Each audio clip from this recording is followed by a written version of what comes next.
भक्तों, जय श्री राधे। सभी सुनने वाले भक्तों की जय हो। मैं आपके अपने चैनल अध्यात्म कथा सागर पर स्वागत करती हूँ। भक्तों, आज हम साधारण सोमवार के व्रत की विधि और कथा सुनेंगे। सोमवार के व्रत 3 प्रकार के हैं: साधारण प्रत्येक सोमवार, 16 सोमवार और सौम्य प्रदोष व्रत।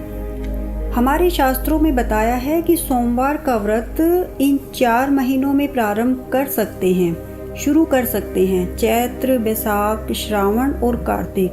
साधारणतः श्रावण मास में सोमवार का व्रत प्रारंभ करना अति उत्तम होता है। व्रत रखने वाले स्त्री पुरुष को चाहिए कि सोमवार को प्रातःकाल नित्य क्रिया, स्नान आदि से निवृत्त होकर संकल्प करके विधि पूर्वक शिवजी पार्वती का पूजन करे। नमः शिवाय और ओम नमः शिवाय मंत्रों से यथाशक्ति जप करे। सोमवार का व्रत साधारणतः व्रत की तरह या तीसरे प्रहर तक ही होता है।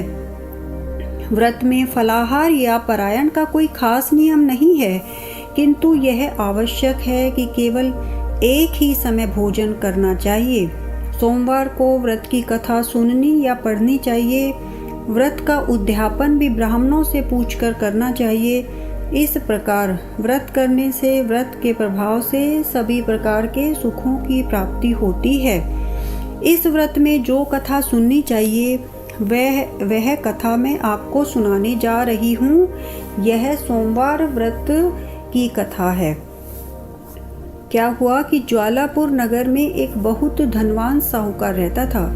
उसके घर में धन की कोई कमी नहीं थी, लेकिन फिर भी वह दुखी था क्योंकि उसके यहाँ कोई पुत्र नहीं था। वह इसी चिंता में दिन रात दुखी रहता था। पुत्र की कामना के लिए वह प्रत्येक सोमवार शिवजी का व्रत और पूजन किया करता था तथा सायंकाल मंदिर में जाकर शिवजी के सामने दीपक जलाया करता था। उसके इस भक्ति भाव को देखकर एक समय माता पार्वती ने शिवजी से कहा, महाराज, यह साहूकार आपका अनन्य भक्त है। सदैव आपका व्रत और पूजन बड़ी श्रद्धा के साथ करता है। आपको इसकी मनोकामना अवश्य पूर्ण करनी चाहिए। शिवजी ने कहा, हे पार्वती, यह संसार कर्म क्षेत्र है। किसान खेत में जैसा बीज बोता है वैसी ही फसल काटता है। उसी तरह मनुष्य इस संसार में जैसा कर्म करते हैं वैसा ही फल भोगते हैं। माता पार्वती ने अत्यंत आग्रह से कहा, महाराज, जब यह आपका अनन्य भक्त है और इसको किसी प्रकार का दुख है तो उसे आपको अवश्य दूर करना ही चाहिए। आप तो सदैव अपने भक्तों पर दयालु होते हैं और उनके दुखों को दूर करते हैं। यदि आप ऐसा नहीं करेंगे तो मनुष्य आपका पूजन तथा व्रत क्यों करेंगे? माता पार्वती का ऐसा आग्रह देख शिवजी कहने लगे, हे पार्वती, इसके कोई पुत्र नहीं है। इसी चिंता में यह अति दुखी रहता है। इसके भाग्य में पुत्र न होने पर भी मैं इसको पुत्र की प्राप्ति का वर देता हूँ, परंतु वह पुत्र केवल 12 वर्ष तक जीवित रहेगा। इसके पश्चात वह मृत्यु को प्राप्त हो जाएगा। इससे अधिक मैं इसके लिए कुछ नहीं कर सकता। माता पार्वती और भगवान शिव का यह वार्तालाप साहूकार सुन रहा था। इससे उसको न तो प्रसन्नता हुई और न ही दुख हुआ। वह पहले की तरह ही शिवजी का व्रत और पूजन करता रहा। कुछ समय बाद साहूकार की स्त्री गर्भवती हुई और 10वें महीने उसके गर्भ से अति सुंदर पुत्र उत्पन्न हुआ। साहूकार के घर में बहुत खुशियां मनाई गई, परंतु साहूकार यह जानता था कि इस बालक की आयु केवल 12 वर्ष की है, इसलिए उसने अधिक प्रसन्नता प्रकट नहीं की और न ही किसी को यह भेद ही बताया। जब वह बालक 11 वर्ष का हो गया तो बालक की माता ने उसके पिता से उसका विवाह करने के लिए कहा। साहूकार ने कहा कि अभी मैं इसका विवाह नहीं करूंगा, मैं अपने पुत्र को काशी पढ़ने के लिए भेजूंगा। साहूकार ने बालक के मामा को बुलाया और उसको बहुत सा धन देकर कहा कि तुम इस बालक को काशी में पढ़ने के लिए ले जाओ और रास्ते में जिस स्थान पर भी जाओ वहाँ यज्ञ करो, ब्राह्मणों को भोजन कराओ तथा दक्षिणा देते हुए आगे बढ़ना। दोनों मामा भांजे यज्ञ करते, ब्राह्मणों को भोजन कराते तथा दक्षिणा देते हुए काशी की ओर चल पड़े। रास्ते में एक नगर पड़ा।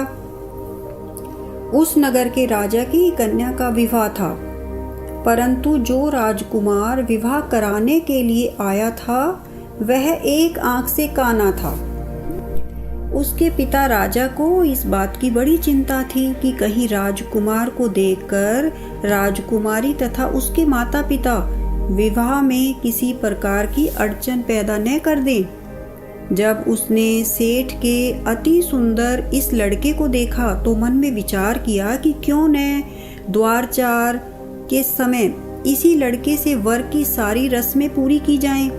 ऐसा मन में विचार कर राजकुमार के पिता ने उस साहूकार के लड़के और उसके मामा से बात की।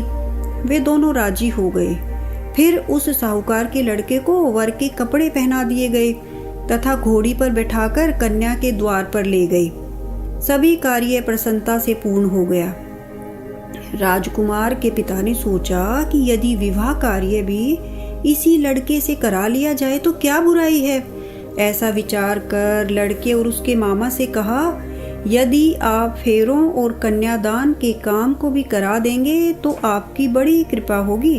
मैं इसके बदले आपको बहुत सा धन दूंगा। मामा भांजे दोनों ने इसे भी सहर्ष से स्वीकार कर लिया। विवाह कार्य भी बहुत अच्छी तरह से संपन्न हो गया। सेठ का पुत्र जब जाने लगा तो उसने राजकुमार की चुंदड़ी के पल्ले पर लिख दिया, तेरा विवाह मेरे साथ हुआ है, परंतु जिस राजकुमार के साथ तुमको भेजेंगे वह एक आंख से काना है और मैं काशी जी पढ़ने जा रहा हूँ।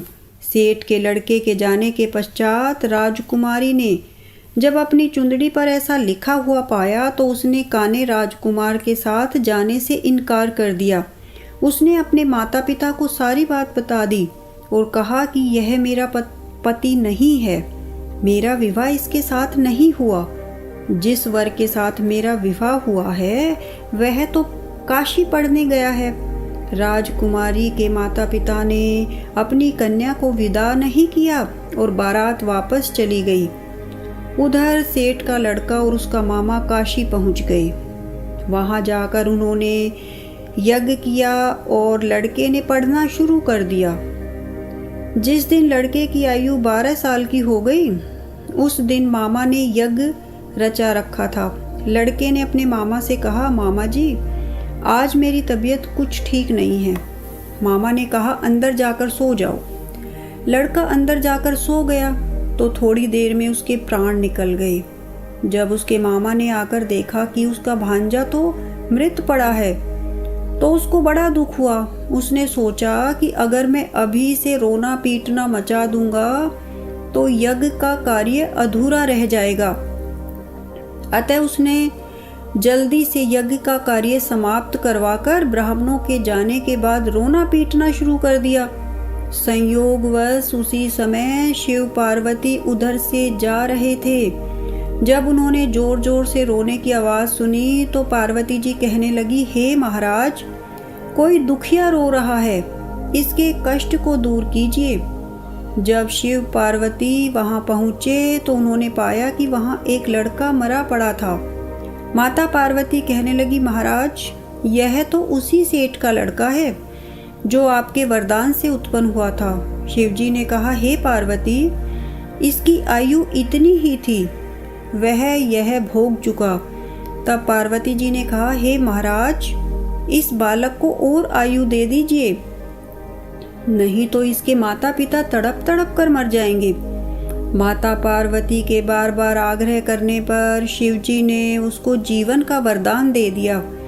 शिवजी की कृपा से वह लड़का जीवित हो गया। इसके बाद शिवजी और पार्वती कैलाश पर्वत को चले गए।